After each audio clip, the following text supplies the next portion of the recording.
բարի ձեզ, ներքաղաքական հարցից սկսենք, ինչու դուք որպես երկրորդ քաղաքական ուժը խորհրդանում չեք նախաձեռնում 26-ին ընդառաջ ընդդիմադիր ուժերի համախումբ, հիշում եք, ասենք Տեր-Պետրոսյանը այդպիսի բան ստեղծեց 2007-8 թվականը եւ մեծ բևեռ էր էլի դա իրականում կար Սերժ Սարգսյանի իշխանություն Տեր-Պետրոսյանի ընդդիմությունը ինչու դուք չեք գնում այդ ճանապարհով Էդմոն Մարուքյանն էր դա առաջարկել Սամվել Կարապետյանի ուժի հետ նաեւ նախընտրական կոալիցիա Շնորհակալ եմ հրավերի համար, Ռոբերտ, ես կարծում եմ, որ նախ 2007-2008 կամ 2008-9 թվականները այդքան էլ համեմատելի չեն մեր օրերի հետ, սա արձանագրում 1, արձանագրում 2, այդ մասին նաև խոսել է Հայաստան դաշինքի առաջնորդ երկրորդ նախագահ Ռոբերտ Քոչարյանը, ընդդիմադիր դաշտում համագործակցություն այո հնարավոր է, հետընտրական համագործակցություն, մասնավորապես կոալիցիաների տեսքով այո հնարավոր է, բայց կպատասխանեմ ձեր բոլոր հարցերին, բայց այն համատեքստում, որով ներկայացվում է համագործակցությունը, այն է հիմնականում մեկ միասնական ըստ էության նաև ցուցակով խորհրդարանական ընտրություններին գնալը այդքան էլ իրատեսական չէ եւ մենք պետք է հաշվի նստենք այդ իրողությունների հետ դուք հարցնում եք Սամվել Կարապետյանի մեր ձևով այս պահի դրությամբ շարժում ենթադրվում է հետո կդառնան կուսակցություն ենթադրվում է որ մասնակցելու են խորհրդարանական ընտրություններին եթե իհարկե իշխանությունները մասնավորապես Նիկոլ Փաշինյանը գրանցման հետ կապված ինչի ակնարկները արդեն այսօր իսկ անում է գրանցման հետ կապված խնդիրներ առաջ չքաշի ես ուզում եմ ընդգծել հիշեցնել ձեզ նաև նույն Էդմոն Մարուքյանին որ հենց մեր ձևով շարժման համակարգող խորհրդի ղեկավար Նարեկ Կարապետյանն է ասել, որ իրենք եւս չեն պատկերացնում խորհրդարանական ընտրություններին երկրորդ նախագահի, երրորդ նախագահի ղեկավարած ուժերի հետ, այսպես մեկ միասնական ճակատով, մեկ միասնական ցուցակով գնալը, այսինքն այդ հայտարարությունը, ես չգիտեմ Էդմոն Մարուքյանն ում անունից է խոսում, կարող եմ ենթադրել թե իր ցանկությունները որտեղից են գալիս, ասում եմ չգիտեմ որ ում անունից է խոսում, բայց կարող եմ ենթադրել իր ցանկությունները որտեղից են գալիս, բայց մենք ունենք իրողություններ, որոնց հետ հաշվի չնստել չենք կարող, եւ առհասարակ ես կարծում եմ, հարգելի Ռոբերտ, ես կարծում եմ առհասարակ այսօրվա քաղաքական դաշտում իրավիճակը այնպիսին է, որ յուրաքանչյուր ուժ, օրինակ երրորդ նախագահը իր թիմով, երկրորդ նախագահը Հայաստան դաշինքով, Նարեկ Կարապետյանն իրենց յուրաքանչյուրը իր տեսլականը, իր պատկերացումը ունի հաջողության հասնելու եւ գլոբալ առումով դրանք խաչվում են իրար, բայց մարտավարական տեսանկյունից ես կարծում եմ, որ նկատելի են նաեւ տարբերություններ, օրինակ ակնհայտ է, որ Սամվել Կարապետյանի թիմը շեշտը ավելի տնտեսական, այսպես բաղադրիչի եւ տնտեսական քարոզչության չէ, տնտեսական առումով հարցերի վրա մարդկանց ուշադրությունը սևեռելու վրա ըստ էության տանը։ Հետ հիմա նրանք տարբեր հարցեր են բանավեճերի մեջ են այդ թվում դպրոց սարքել թե գործան առաջ Ես կարծում եմ շատ մանիպուլյացիոն է այդ բանավեճը, իրականում մանիպուլյացիոն է։ Հետ ընտրական կոալիցիան տեսեք, հետ ընտրական կոալիցիաներ, որևէ մեկը ընդդիմադիր դաշտում, իրական ընդդիմադիր քաղաքական ուժերի ներկայացուցիչների կողմից որևէ մեկը բնականաբար չի կարող բացառել։ Ավելին, ընդդիմադիր շատ գործիչներ, այդ թվում նաև դրա մասին խոսել է երկրորդ նախագահ Ռոբերտ Քոչարյանը իր վերջին ասուլիսի ժամանակ ընդգծել են, որ մեկ քաղաքական միավորի համար շատ բարդ է 50+1 հավաքել ըստ էության։ Հարցին պատասխանեք, չեք բացառում։ Իհարկե։ Շատ ավելի հավանական ենք համարում, ոչ թե չեմ բացառում, այլ շատ հավանական եւ շատ տրամաբանական է լինելու կոալիցիայի ձևավորումը, եթե իշխանությունները մեր կանխատեսմամբ, ինչպես մենք ենք կանխատեսում, 50+1 չհավաքեն։ Դուք կանխատեսում եք, որ կհավաքեն։ Ես կանխատեսում եմ, եկեք իմ կանխատեսումների մասին չխոսենք, բայց ես կարծում եմ, որ ավելի կարևոր բան եմ ուզում ասել։ Ես կարծում եմ, որ այս ընտրությունները, 2026 թվականի ընտրությունները, որքան էլ գուցե նաև տարօրինակ հնչի, բայց շատ ավելի բարդ են լինելու, քան հետ պատերազմյան 2021 թվականի խորհրդարանական ընտրություններ, բարդ բոլոր քաղաքական ուժերի համար։ Ես կարծում եմ, որ քանի որ նաև տեսնում ենք այն մեքենան, որը այսօր աշխատացնում են իշխանությունները, ես կարծում եմ, որ համատարած ճնշումներ են լինելու, ձերբակալություններ են լինելու։ Նիկոլ Փաշինյանը իդեպ նաև երեք դուք չգիտեմ որքանով եք հետևել բյուջեի իր եզրափակիչ ելույթում չխոսեց, չբացառեց, այո, ասաց, որ այս ուժերը պետք է այս ուժերը ասաց, որ պետք է չլինեն հաջորդ խորհրդարանում։ Թողեց 1000 անգամ նայել դաշնակցությունը, բայց ես ոնց հասկացա իրենց նկատի ուներ։ Այդպիսի հետևություն, այո, կարելի է անել եւ առաջին անգամ չի անում եւ առաջին անգամ ինքը չի խոսում դաշնակցությունը փակելու մասին, ավելի շատ իր падգամավորներն են, այդ թվում նաև ուղիղ տեքստով խոսել են, որ վաղուց պետքա դաշնակցությունը փակվի, բայց ես կարծում եմ, սա միայն դաշնակցությանը չի սպառնում։ Ես օրինակ լուրջ կասկածներ ունեմ, թե արդյոք կգրանցեն մեր ձևով կուսակցությանը, երբ իրենք դառնան օրինակ կուսակցություն, թե կկիրառեն օրինակ Մոլդովայի օրինակը, այդ մտահոգությունները դրա համար է ասում, եկեք բոլորս միավորվենք մեկ բևեռում Տիկին Խաչատրյան եւ մի քանի արգումենտ էլ նշեմ, հա, այդ մասով, որ իշխանությունը կջլատի այսպես առանձին գնացող ուժերին եւ այդ Գյումրի սցենարը տեղի չի ունենա, փոքրիկ թվեր կստանա յուրաքանչյուրը, կհստակեցնեք 50+% դուք ոնց հասկացա ԿՊ-ին պատկերացնում եք, որ այս գործունեությամբ նրանք կարող են հավաքել, բայց մի արգումենտ էլ այդպես հարցերը լցրի իրար գլխի, ինչը լավ չի, բայց դուք արդեն երկրորդ ուժը չեք, երրորդ ուժն եք, մեր ձևով անցել է ձեզնից եւ բնական կլինի ըստ պարոն Մարուկյանի, որ դուք այսպես միավորվեք նրանց։ Հարգելի Ռոբերտ, ես շատ հստակ եմ ուզում արձանագրել եւ դրա մասին նաեւ շատ հստակ խոսել է Ռոբերտ Քոչարյանը։ Մենք քաղաքական խանդ որևէ մեկի նկատմամբ չենք տածում։ Սամվել Կարապետյանը ընդդիմադիր դաշտում կլինի առաջինը։ Մենք միայն կողջունենք։ Մենք թող լինենք երկրորդը, թող լինենք երրորդը, բայց թող կյանքի կոչվի մեր բոլորի նպատակը։ Իսկ որն է այդ նպատակը։ Այդ նպատակը այս իշխանությունների հեռացումն է։ Սա ուզում եմ հստակ արձանագրվի բոլորի համար։ Մենք խանդ, քաղաքական խանդ որևէ մեկի նկատմամբ չենք տածում ընդդիմադիր դաշտում եւ առաջինը ընդդիմադիր դաշտում լինելու այդպես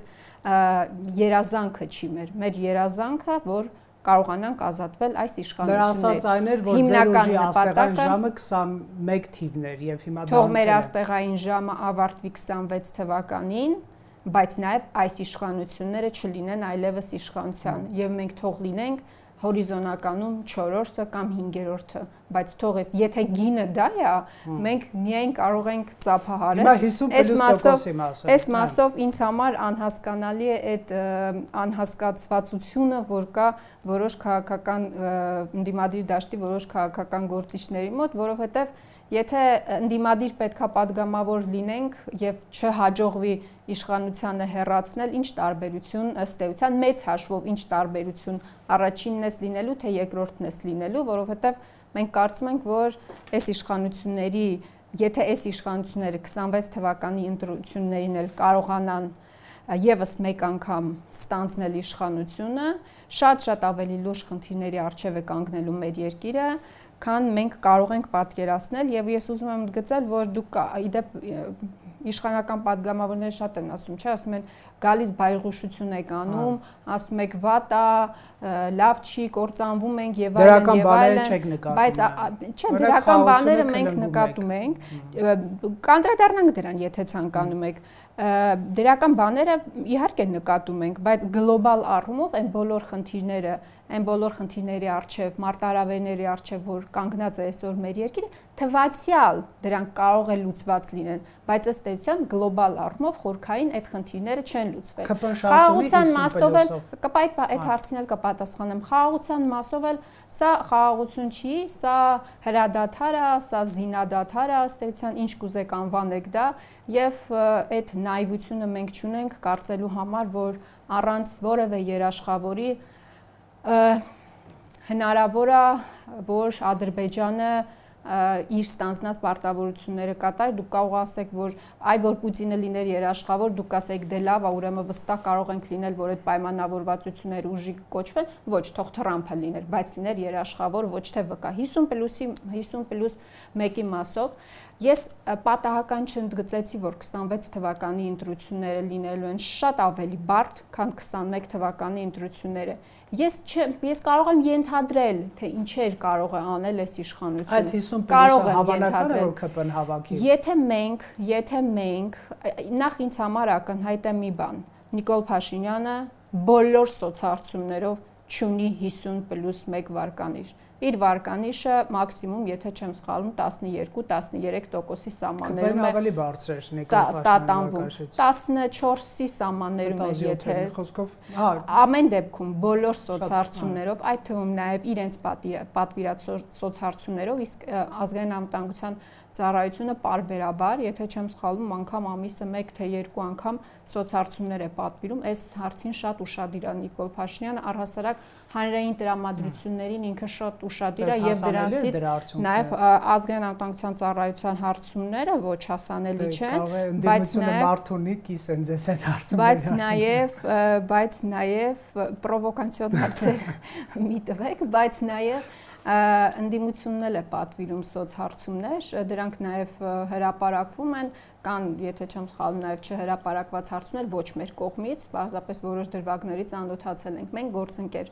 այսպես ասած, ուժերի կողմից, եւ Նիկոլ Փաշինյանի այսօրվա վարկանիշը 50+1 չի, եւ դա ակնհայտ է։ Բայց տեխնոլոգիաները գիտեք ոնց են աշխատում։ Ես գիտեմ տեխնոլոգիաները ոնց են աշխատում։ Շատ հանգիստ կարելի է ստանալ։ Ես վստահ չեմ, որ իրենք շատ հանգիստ կարողանալու են ստանալ, որովհետեւ իր ինչպես են ասում, անտի-ռեյտինգն էլ է բավականին բարձր, պարբերաբար միշտ այդ օրինակն են բերում, որ տեսեք, երկրորդ նախագահի անտի-ռեյտինգը բարձր է, թող ինքը դուրս գա քաղաքականությունից, տեղը մեզ զիջի, կարծես թե դա չգիտեմ, նվեր է, ինչա որ պետք է ինչ-որ հաճախ մեղադրում են Փաշինյանին իշխանության պահելու մեջ, ասում են ժողովուրդը այնքան նրանից վախենում է, որ ասում է հանուն նրա որ նա չվերադառնա, ես էլի կընտրեմ Փաշինյանին։ Շատ լավ, բայց եթե չեմ սխալվում 2021 թվականի ընտրություններին, եթե չեմ սխալվում, 17 միավոր էր մասնակցել եւ փաստը նա է, որ 280,000 քաղաքացիներ ձայնը տվել են Ռոբերտ Քոչարյանին եւ չեն տվել մնացած 15 ընդդիմադիր ուժերից որևէ մեկին։ Ասում են նա գրավել է ընդդիմադիր դաշտը, եթե հեռանա մենք Այ մարդկա ասում է, եթե նա հեռա խոստանում են Փաշինյանը 26-ին չի ընտրվի, որովհետև մարդիկ կտեսնեն ով է այդ մարդը։ Ես ուզում եմ հասկանալ ում է խանգարել, ում ենք խանգարել, որ գան եւ մասնակցեն ընտրություններին։ Տրամադրությունը Տիկին Խավյանն։ Չէ, Նիկոլ Փաշինյանն էլ ասում է, որ մենք գանձ ենք Փաշինյանի շուրջ Գանձեք, այո, գանձեք, բայց գանձերին են բռնում, են բռնաճնշումների ենթարկում, խեն ազգային ժողովի ամբիոնից սպառնումած էի պատվալներ կմցնենք։ Այստեղ նստած եք եւ ձեր խմբակցությունից։ Ես ձեր հարցազրույցին պետք է գայի, դրա համար հետաձգվել է իմ բռնվելու գործընթացը։ Հուսամ, եթե կարծում եք, որ ցուցիչը նայա, որ բոլոր падգամավորները մեր ֆրակցիայի պետք է ԱԱՑ-ի պատվալում լինեն, բնականաբար այդ չի կարող ցուցիչ լինել, բայց ակնհայտ է նաև, որ եւ երկրորդ նախագահ Ռոբերտ Քոչարյանը եւ Հայաստան Դաշինքը բնականաբար այս տարիների ընթացքում ցույց են տվել իրենց պայքարը եւ ես չեմ կարծում, որ որևէ մեկը բարոյական իրավունք ունի դրա կասկածելու այդ պայքարի մեջ արդյունավետ չենք եղել, այո, վերջնարդյունքում արդյունավետ չենք եղել։ Ամեն ինչ փորձել ենք անել, այո, փորձել ենք արել։ Արդյունքում չի ստացվել, այո, չի ստացվել։ Բայց ես կարծում եմ, որ այս ամենը չի խանգարում բոլոր այն ուժերին, ովքեր ասում են, որ մենք կարող ենք գալ Նիկոլ Փաշինյանին հաղթել, թող ինքնադրսևորվեն, պայքարեն, մենք էլ իրենց օգտակար կլինենք։ Օրինակ այդ մասով ինձ համար օրինակ անկեղծ եմ ասում, շատ ողջունելի է Սամվել Կարապետյանից մեր ձևով շարժման անդամների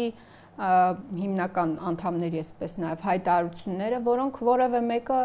պահանջ չեն ներկայացնում, դուք դուրս եկեք քաղաքական դաշտից, որ մենք կարողանանք հաղթել այս իշխանություններին, դա շատ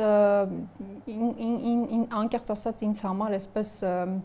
չէ, լավ չեմ ուզում ուրիշ որակումներ տամ, չեմ ուզում ուրիշ որակումներ տամ, ուղղակի ուզում եմ արձանագրել, որ դաշտը բաց է լինելու նաև 2026 թվականի ընտրություններին եւ ինչ իդեպ նաև նոր ուժեր կան, Արման Թաթոյանն է հայտարարել, որ պատրաստվում են նաև մասնակցել խորհրդարանական ընտրություններին, ելի ուժեր են լինելու, որոնք հայտարարելու են, մենք միայն ողջունում ենք։ Չի պահանջի բոլորից հեռանալ, որպեսզի աշխարհի չեմպիոն դառնանք ինչ որ մի օր։ Մոտավորապես այդպեսի մի բան է ստացվում։ Ֆուտբոլից շատ բան չեմ հասկանում, բայց համեմատությունը, այո, շատ բան չեմ հասկանում ֆուտբոլից, բայց իրականում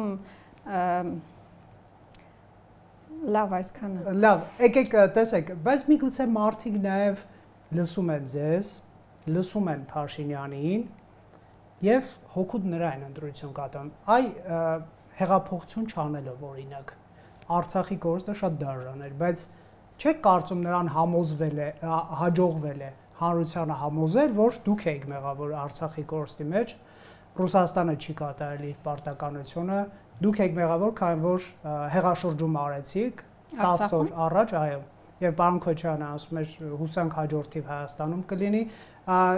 Արայք Հարությունյանը բանակցող նախագահ էր, եկավ ավելի արմատական խումբ եւ Ալիևը բարկացավ ու սկսեց պատերազմ։ Մի խոսքով ինքը փորձել է ամեն ինչ անել, որ հայաթափում չլինի։ Սա արգումենտներից մեկն է եւ այդ տարածքներից մեկն է, որտեղ ընդդիմությունն ու իշխանությունը բանավիճում են։ Մեկն էլ եկեք թվարկեմ, ու դուք այսպես գլոբալ հարցին կանդրադառնաք։ Նրանք ԵՄ անդամակցության օրենք են ընդունել եւ Միրզոյանը չէր բացառում, որ առաջիկա 1 տարում հայտ ներկայացնեն, ինչ որ բան ինձ հուշում է, որ դա ընտրություններից առաջ կարող է տեղի ունենալ։ Շատ բան կարող է տեղի ունենալ ընտրությունից։ Հա, իհարկե։ Եվրոպական քաղաքական համայնքի ժողովը եւս։ Այ Եվրամիությունը ժողովրդավարություն, ազատ կյանք, բարեկեցիկ կյանք եւ այլն, դուք առաջարկել եք միութենական պետություն, որտեղ ազատ կյանք չկա, ժողովրդավարություն չկա, ընտրությունները։ Մենք ենք առաջարկել։ Էսա կասեմ, ոնց եք առաջարկել։ Հա, կեղծվում են, շատ վատ է վիճակը, քաղաքացիներին ծեծում ջարդում բանտերն են լցնում, այստեղ Փաշինյանը հաղթեց Տիկին Խամը։ Մյուսը խաղաղություն թե պատերազմ։ Պարոն Քոչարյանը վերջին ասուլիսում էր ասում, որ Հայաստանը պետք է ունենա տարածքային արտաքին հավակնություններ, որ գործոն լինի։ Այսինքն երկու գործոն դառնալու տարբերակ կա։ Մեկը միութենական պետություն, մեկը արտաքին հավակնություններ։ Ստացվում է, որ Փաշինյանն էլ խաղաղություն է բերում ի հակակշիռ ձեզ, ասում է, չէ, մենք տարածքային հավակնություն, որը մեկի հանդեպ չունենք, չենք ուզում Արցախը, դուք ասում եք ուզում ենք, ոնց հասկացա, նա այստեղ էլ է հաղթում, նա խաղաղությունն է, դուք պատերազմը։ Խնդրեմ ձեր արգումենտը։ Դուք մի բան էլ մոռացաք, սիրելի Ռոբերտ, դուք մոռացաք ասել, որ տնտեսական բաղադրիչ էլ է մտել, Թրամփի ուղի է մտել, կոմունիկացիաներ են բացվել, դուք ռուսներին միջանցք եք տալիս։ Տեսեք, ես ձեզ օգնում եմ, որոնք ավելի են ամրացնում իր խաղաղության։ Իսկ դուք ռուսներին միջանցք եք տալիս։ Տեսեք, Ռուսաստանը բոլոր հարցերին ձեր կանդրադառնամ, բոլոր իհարկե չեմ նշել, կարող եք հիշեցնել։ Ասածս գիտեք որներ, որ տեսեք, Ռուսաստանն ու Ուկրաինան պայքարում են հաղթում։ Ռուսաստանն ու Ուկրաինան որևէ մեկը պատկերացնում էր, այդ տնտեսական ուղիները կային, այլ տնտեսական, չգիտեմ, առևտրաշրջանառությունը որքան էր, որևէ մեկը պատկերացնում էր, որ պատերազմ է սկսվելու։ Հիմա մի Թրամփի ուղի են նախանշել եւ ասում են, որ վերջ, սա երաշխիքն է, որ Ադրբեջանը այլևս չի հարձակվելու Հայաստանի վրա։ Շատ հստակ մենք արձանագրում ենք, սա խաղաղություն չէ։ Առանց հստակ երաշխիքների հնարավոր չէ հաստատել խաղաղություն։ Դա շատ հստակ է։ Ավելին, եթե իսկապես խաղաղություն է եւ ամեն օր ավետում են, որ խաղաղություն է, այո, հիմա խաղաղ է, սահմանին չեն կրակում, համաձայն եք, այդ փաստերը հո մենք չենք երգում, հո չենք ասում այդպես չի, այո, այդպես է։ 2020 թվականի պատերազմից առաջ էլ էր 1 տարի այդպես։ Մենք այդ փաստերը չենք երգում։ Մենք ասում ենք, սա 10 տարվա կտրվածքով, 20 տարվա կտրվածքով երաշխիք չի, որ պատերազմ չի լինելու։ 10 տարի ողջ մնանք, որ հետո 10 տարի հետո հասկանանք ինչպես կարելի է այլ արգումենտներ։ Տեսեք, ես 10 տարին մաքսիմում ասեցի։ Սա հրադադար է, սա զինադադար է եւ շատ հստակ է մի բան։ Եթե իսկապես խաղաղություն է եւ այլևս իսկապես ուզում է խաղաղություն հաստատի, մինչդեռ հաջորդ օր արդեն մեզ ասում էր հիվանդ հասարակություն, մեր գերիներին, ռազմագերիներին դուք տեսաք, որ 3 արդեն դատախազությունը ներկայացրեց պահանջ, թե քանի տարով պետք է դատապարտվեն, 16 տարուց մինչև ՑՄ ազատազրկում։ Եթե մենք ունենք գերիներ, ամեն օր խոսում է, որ Սևանը էս ինչա, որ ադրբեջանցիները պետքա վերադառնան, որ մենք չենք գնալու այլևս տանկերով, մենք գնալու ենք ավտոմեքենաներով, եւ իրենք էլ այս մեր իշխանություններն էլ ասում են, դե հա, համաձայն չենք այդ հայտարարությունների, բայց դե լավ, հիմա իրանց ներքին լսարանի համար մի բան ասում են, բայց ախր այդ ներքին լսարան, այսինքն իր ժողովուրդն է, չէ՞, նաև պատրաստ պետք է ըստ էության լինի խաղաղության, եւ եթե ինքը իր ներքին լսարանին փաստորեն չի կարողանում դեռ պատրաստել խաղաղության, ակնհայտ է, որ վաղը չգիտեմ ինչ զարգացումների բերումով չի կարողանալու, եթե անգամ ցանկություններ ունի, բայց ներքին լսարանի համար ինչ-ինչ պահանջներ է փաստորեն փորձում բավարարել այդ լեքսիկոնով, եթե վաղը մյուս օրը չգիտեմ ինչ օրինակ իրավիճակներ լինի, փաստորեն հանրային տրամադրություններից ելնելով ինքը կարող է չեղարկել այդ նախաստորագրված, ես ձեզ ուզում եմ հիշեցնել, նախաստորագրված փաստաթուղթը եւ էլի ինչ որ պահանջ ներկայացնել Հայաստանի Հանրապետության նկատմամբ։ Ես ավարտեմ, եթե կարելի է։ Ես նկատի ունեմ, մենք նկատի ունենք, որ այո, հիմա հարաբերական հանգիստ է, բայց դա երաշխիք չի, որ չգիտեմ 1 տարի հետո, 2 տարի հետո, օրինակ 2018 թվականի ընտրությունների ժամանակ էլ այդ քանի ամիսների ընթացքում ամենախաղաղն էին, 1 կրակոց չի լսվել սահմանին։ Տեսեք, կատարյալ չի։ Ես բայց առաջին մասին հարցի չեմ պատասխանել։ Եկեք հերթով այսպես մաշենք թեման, հետո կանցնենք այդպեսին, այո։ Այո, սա կատարյալ խաղաղություն չի, բայց արդյոք ընդդիմությունը իր բառապաշարով, ոչ թե ԿՊԱ-ական քարոզչությամբ։ Այո։ Ինքը չի իրեն դիրքավոր որպես հավանական պատերազմի կուսակցություն, երբ որ ասում ենք Արցախի հայերի վերադարձ նոյեմբերի 9-ով, կամ ասում է պարոն Քոչարյանը արտաքին հավակնություն ոնց կարող ես չունենալ, դա է այն հնարավորություններից մեկը, որ գալիս քեզ հետ հաշվի են նստում։ Սա նշանակում է, որ կարող է նշանակել, ես չպնդեմ, էլի, մարդկանց մոտ կարող է ընկալում լինել, որ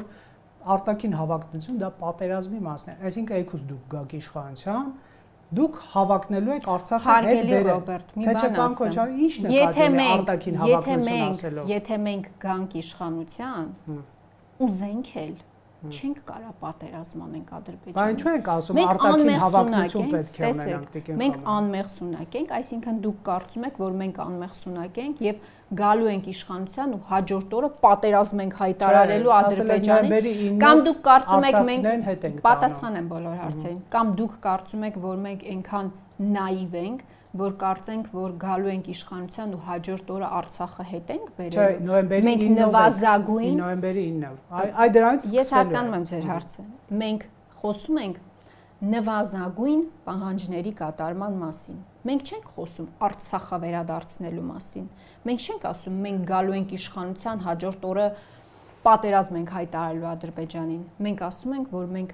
պետք է խոսանք այդ մասին։ Մենք պետք է խոսանք արցախցիների, տեսեք, ինչը չի փլուզելու։ Խաղաղությունը չի փլուզելու։ Եթե խաղաղություն է, շատ տրամաբանական հարց է, չէ՞ առաջանում։ Եթե խաղաղություն է, արցախցիները ինչու չեն կարող ապրել իրենց հողում։ Եթե խաղաղություն է,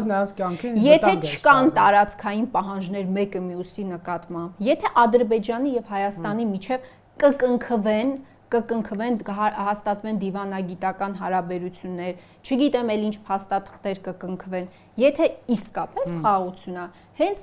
Դա է տրամաբանությունը, որ եթե իսկապես խաղաղություն է, արցախցիները պետք է կարողանան խաղաղ ապրել իրանց հողի վրա, որտեղ ապրել են հազարամյակներով, որ դա հնարավոր է, ես պատասխանում եմ։ Ադրբեջան կարող է ասել, չէ՞ որ խաղաղությունը ադրբեջանցիները վերադառնում են Երևան, համաձայն եք թե չէ։ Ես պատասխանեմ ձեր հարցին։ Երբ որ խոսում ենք խաղաղության մասին եւ ասում ենք, որ արցախցիները պետք է արցախցիների վերադարձի իրավունքը, իդեպ դա մեր բանը ցանկությունը չի կամ պարզապես այդպես պահանջը չի, դրանք միջազգայինորեն ամրագրված ի վերջո նաեւ նորմեր են, չէ՞։ Ադրբեջանցիները վերադարձի հասկանալի է, թող հակադրվի այդ թեզերով։ Իդեպ մենք որ ասում ենք, որ արցախցիները իրավունք ունեն վերադառնալու եւ իրենց հազարամյակներով ապրած հողի վրա ապրել, մենք չենք ասում, որ 10 օրվա ընթացքում բացում ենք սահմանը ու արցախցիները պետք է գնան եւ ապրեն այնտեղ։ Այդ բանակցությունները, հարգելի Ռոբերտ, այդ բանակցությունները կարող են տևել 1 տարի, կարող են տևել 2 տարի, խնդիրը գիտեք, որ պատերազմի չէ բերի դրան։ Մենք չենք ուզում պատերազմ, մենք պատրաստ չենք պատերազմի։ Դուք կարծում եք, պատահում եք հենց այդ։ Այսինքն դուք կարծում եք, որ մենք կանենք այն բոլոր գործողությունները, որոնք արել է Նիկոլ Փաշինյանը ու որը ըստ էության հանգեցրել է պատերազմի, ու միջազգային հանրությունը ծպտուն չի անել Ադրբեջանի հարձակման դեմ։ Դուք կարծում եք, որ մենք կանենք այդ բոլոր գործողությունները։ Ի վերջո դուք մոռանում եք, որ Նիկոլ Փաշինյանն է խոստով անել, ասել է իրավիճակը կլիներ նույնը, բայց առանց զոհերի։ Ասում է պարզապես ես այդ ժամանակ դաշնակցականներից ավելի դաշնակցական էի։ Ասում է ես 18, 19, 20 թվականներին ավելի դաշնակցական էի, քան այստեղ նստած, պայմանական դաշնակցական, այդ ձևակերպումն էլ է իդեպ օգտագործել։ Չէ, հենց բառացի դաշնակցական ձևակերպումն էլ է օգտագործել, կարծեմ կարող են հարցեր մյուս մասն են։ Ես նկատի ունեմ, շատ ակնհայտ է, որևէ ղեկավար, պետական գործիչը պետք է առաջնորդվի պետության շահով, չպետք է առաջնորդվի նրանով, ինչով օրինակ Նիկոլ Փաշինյանն առաջորդում, ասում է ես դա չարեցի, որ ինձ չասեն դավաճան։ Ես պատերազմը օրինակ հնարավոր փաստաթուղթը կար 19 թվականի, ես չբանակցեցի, ասեցի վրան գրած է Հայաստանի Հանրապետության նախագահ, չբանակցեցի, մտածեցի, հետո էլ հայտարարեց, ասեց ես ինձ գժի տեղ դրեցի եւ արդյունքում ըստ էության ստացանք այն ինչ ստացանք։ Մի խոսքով դուք կհամոզեք քաղաքացիներին, մի խոսքով ես ուզում եմ ասել, որ Նիկոլ Փաշինյանը այդպես էլ չդարձավ պետական գործիչ, ինքը շատ լավ քաղաքական գործիչ է իդեպ, ես ուզում եմ ձեզ դա հստակ ասել, բայց ինքը չդարձավ պետական գործիչ, պետական գործիչ ու քաղաքական գործիչը դրանք տարբեր բաներ են։ Եվ նյութենական պետության մասով եմ ես ուզում անդրադառնալ։ Դուք ասում եք, դուք նյութենական պետություն եք քարոզում։ Միայն խնդրում եմ չբերեք Վարդան Ղուկասյանի այդ նյութենական պետության մասին ասված ֆրազը, ես մի առիթով ասել եմ։ Ես ՕՔՊ-ակա չեմ, որ ես մի առիթով ասել եմ, կեսկատակ կես լուրջ, մարդու կոմունիստական կուսակցությունն է ներկայացնում տրամաբանականավոր նյութենական պետության։ Լավ, չէ, բայց ես ուրիշ բան եմ ուզում։ Տեսեք, նյութենական պետությունը հարգելի Ռոբերտ, ավարտեմ իմ նախադասությունը։ Բայց ես չեմ փաստարկել, որ ես ավարտեմ իմ նախադասությունը, դուք կավարտեք նյութենական պետությունը, կեղծ թեմա է։ Փաստարկեք։ Բայց պարոն Քոչյանը, երբ որ 22-ի փետրվարին ասուլիս էր տվել, դեռ ռուսները չեն հարձակվել Ուկրաինայի վրա, նա Հայաստանի գործոն դառնալու պայմաններից կամ հնարավորություններից մեկը, այո, համարում էր նյութենական պետությունը ավելի մեծ անվտանգային տանիք եւ այլն։ Այդ մարդը ասել է, հիմա դա փաստ է։ Այո, ասում է, եթե Հայաստանը մտցնելու եք նյութենական պետություն, որ գործոն դառնանք, դիքե խավար։ Իմ եզրակացությունը դա է։ Հարգելի Ռոբերտ, տեսեք, նյութենական պետություն մտնելու առաջարկություն Հայաստանի Հանրապետությանը չկա ձևակերպված։ Դուք գաք իշխանության, դուք նրանց նյութենական պետություն ասում են, դե այսպես հակակշռումել են, չէ, փորձում անեն։ Նյութենական պետությունը դա մեր անկախությունից, ինքնիշխանությունից հրաժարվելու միություն է։ Այն նույն սկզբունքով Եվրոպական միությունն էլ, դու որ դառնում ես Եվրոպական միության անդամ, քո անկախության մի մասնիկը,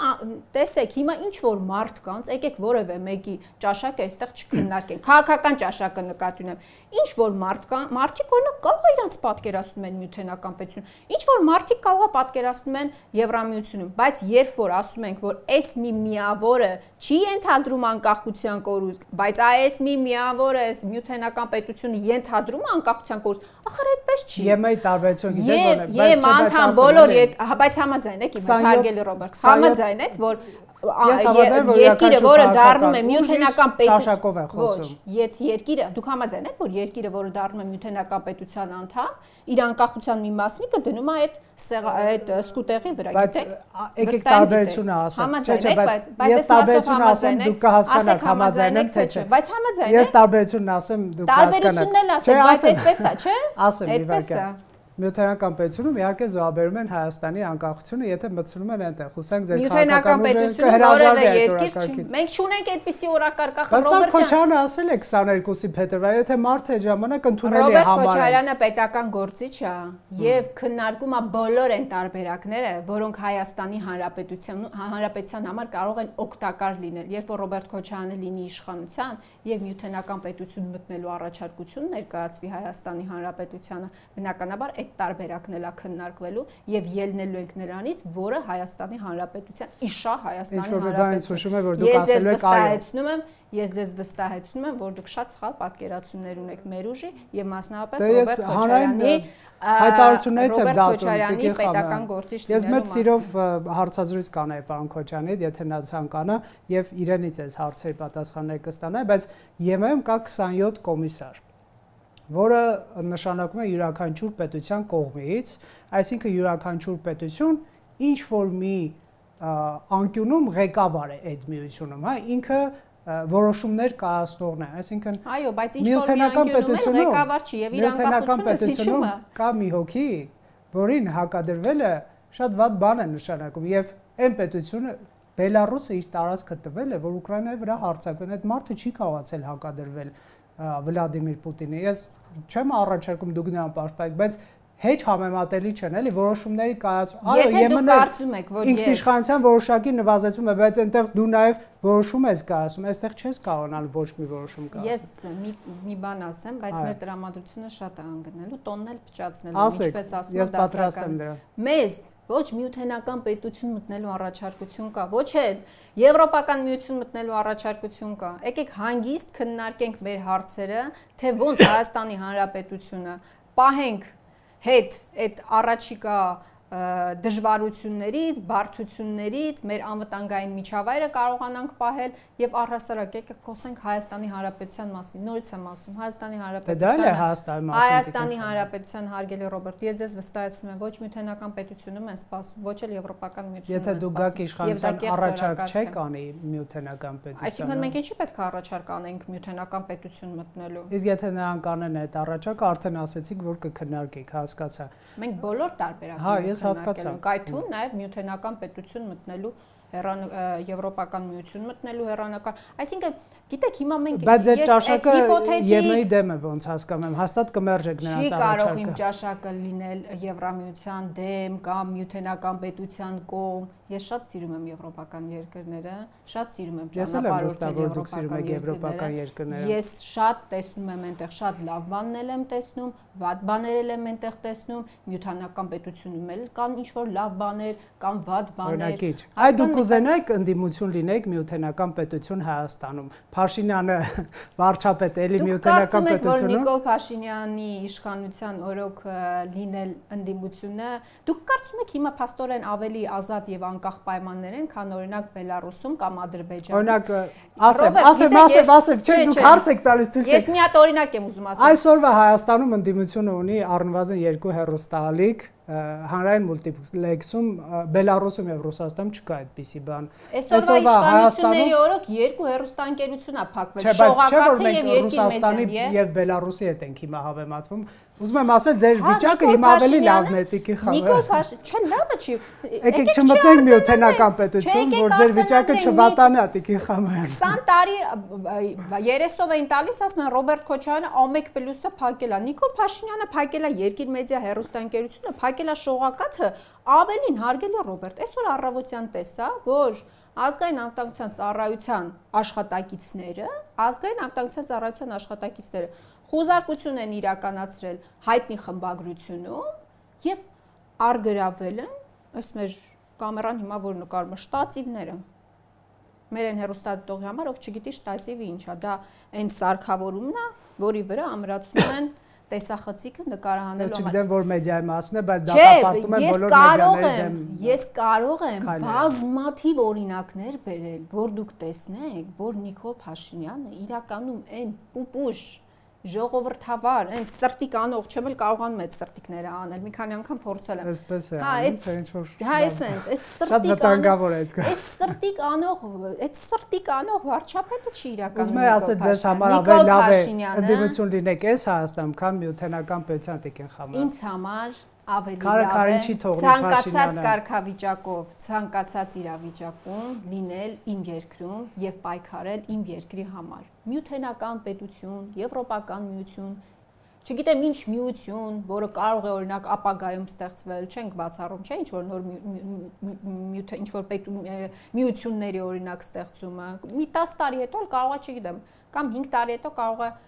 լավ 2 տարի հետո Թրամփը կարող է մի հատ նոր օրինակ միություն ստեղծել։ Հիմա քննարկելու ենք դա։ Հիմա ամենակարևոր հարցը այսօր մեզ համար այս իշխանությունների հեռացումն է եւ կանխելու համար բոլոր այն խնդիրները, բոլոր այն գահավիժումները, որոնք մենք մեր պատկերացմամբ հնարավոր ենք համարում, եթե այս իշխանությունները մնան իշխանություն։ Տիկին Խամարես, վստահ մենք կունենանք էլի հնարավորություններ առաջիկայում ձեզ այդ թեմաներով խոսել, շնորհակալ եմ։ Միայն սիրով։ Զրույցի համար Factor TV-ում հյուրընկալել ենք Ագնես Ախամոյանին։